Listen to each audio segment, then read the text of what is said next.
Evening, Degent Nation. The AFC is wide open. This is Money Mansmann from the Distinguished Degents podcast. As I said earlier in the week, going to be doing a quick sort of truncated recap video. Give you my thoughts on the week that was, week 9. Very brief. Certainly check us out not only on the Distinguished Degents channel, but also on the Harvard Discussions channel, where our Week 10 video, Week 10 picks will be posted. And of course, certainly subscribe to this channel and the Harvard Discussions channel for all our future content. Yeah, folks, AFC is back open. I think that's the biggest takeaway when you look at the week that was, from the Bills' surprise loss in New York against the Jets, to the Chiefs getting taken down to the wire, to Baltimore winning convincingly on Monday Night Football, to the Bengals putting up another great offensive performance, this time without Jamar Chase. I think the main takeaway from Week 9 is that we have a race in the AFC. Before, after the Bills win against the Chiefs, it looked like we were dealing with maybe a 1-2 horse race in that conference. But now you look at it, there are legitimately 4 or 5 teams in that conference. The Titans, the Ravens, the Bengals are looking good. The Chiefs are still potent. The Bills aren't going anywhere. The Dolphins won again. The Jets may be for real. Patriots are still hanging around.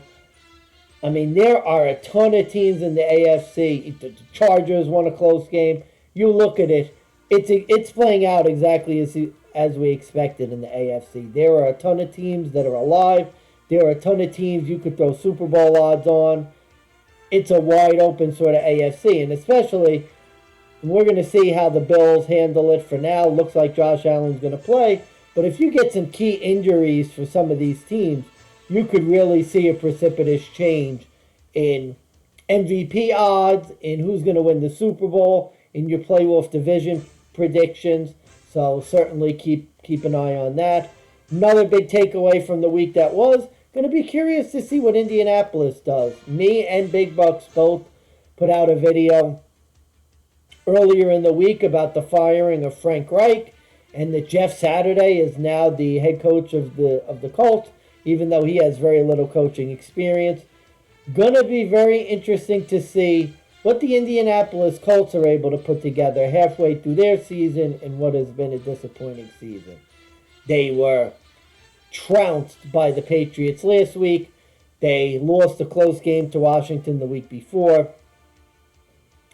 They're underdogs going on the road to play the Vegas Raiders, a team that still hasn't won a game on the road, but is actually 2-1 at home. So that's going to be an interesting game that Big Bucks and I will get into in our video that'll probably go out either tomorrow night or maybe Saturday morning. So be on the lookout for that as well. But going to be really interesting to see what the Indianapolis Colts could kind of come up with, considering the week that was. On the NFC side, you look at it, and it's sort of more of the same in terms of the teams that won. Philly got a little bit of a scare on Thursday night, but they were able to take care of business and beat a sort of scrappy Houston team. You look at what the Vikings did, albeit not in a covering effort, so a lot of the sharps were right about Washington getting the cover. Vikings were able to get a key win in Washington to keep pace before their big game in Buffalo. You looked at the Bucs with a massive win against the Rams, really sort of potential season-saving win that could give them a boost in a very, very weak NFC South. You look at the Cowboys, another win, sort of keeping on pace with what they're doing. Seattle, once again, big win against Arizona. So you look at the top teams in the NFC, a lot of status quo in terms of what happened. Really looking forward to, again, a little preview, really looking forward to the game in Munich between Tampa Bay and Seattle, where I think we're going to get some answers in terms of, is this Tampa Bay team really back? Because they beat the Rams in a game they had to win. Their offense looked bad for a lot of the game, But Tom Brady did what he does with the late fourth quarter comeback. So it's going to be curious to see. And again, I think a lot of people think that Tampa might be back, or the books think that Tampa's back, considering that they were a 3-point favorite earlier in the week. So it's going to be really interesting to see what happens with that. But yeah, those were the big takeaways. I think in the AFC, you're really looking at a conference that is completely wide open and has been completely upended after just a crazy week. And if you look at the NFC, it's sort of more of the same when it comes to the teams that are kind of leading the way there. Couple other things to take note of. The Packers, another loss for the Packers. This time in Detroit. And I think what the most embarrassing thing about that Green Bay Packers loss was this week, you scored 9 points against the Detroit Lions defense. 9 points. I almost bet Green Bay. I didn't bet Green Bay. I almost did. I think it's time, and this is coming from somebody who's believed in Green Bay, much to his detriment over the past 6 weeks. I think it's time we accept the fact that Green Bay is not a good team. They're not going to bounce back. Their season is over. They are just not good enough. Not good enough. If you score 9 points against Detroit in that dome, Ford Field, you're not good enough. I'm sorry to say. You're just not good enough.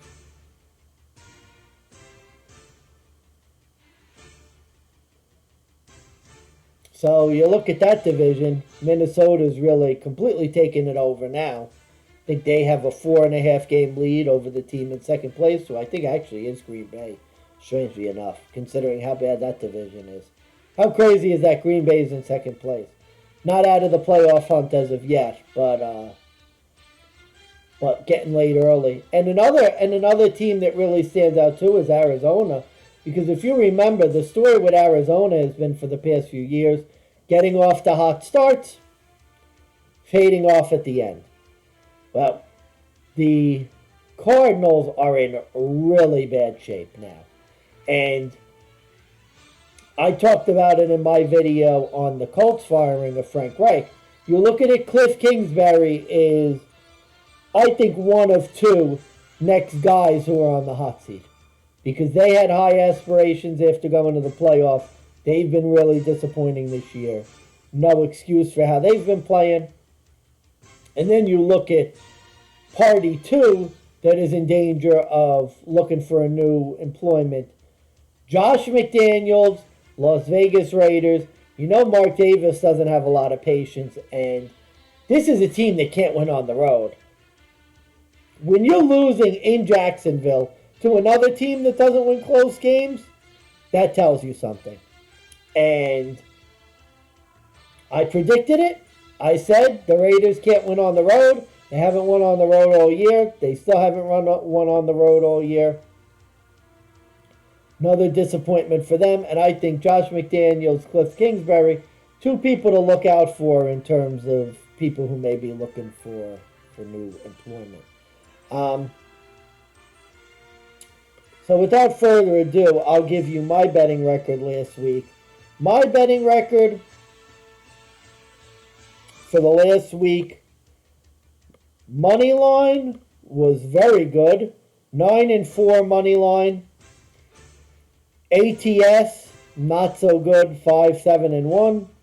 Just to briefly recap, I think my best bet of the week was actually Chicago +5 and Miami to cover. Now, I will say, my handicap wasn't the best considering the fact that I expected that to be a low-scoring game. But at the end of the day, I thought that Chicago could hang around at home. They did hang around at home, albeit using their offense. And Justin Fields, let me tell you, I'm wondering if that's a game where can Justin Fields go and be a guy, or is that a sort of flash-in-the-pan game where he had one good effort and is going to regress back to normal because he couldn't be stopped in that game. Miami's offense couldn't be stopped in that game. That was a high-flying, crazy sort of affair.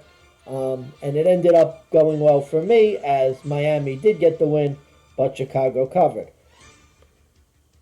Another good bet on my end, Cincinnati over Carolina at 7.5. A game that was never really close. Expected a Cincinnati bounce back at home, and it certainly materialized there. In terms of donkey picks of the week, kind of really hard to pick one just because I didn't have a lot of horrible sort of beats.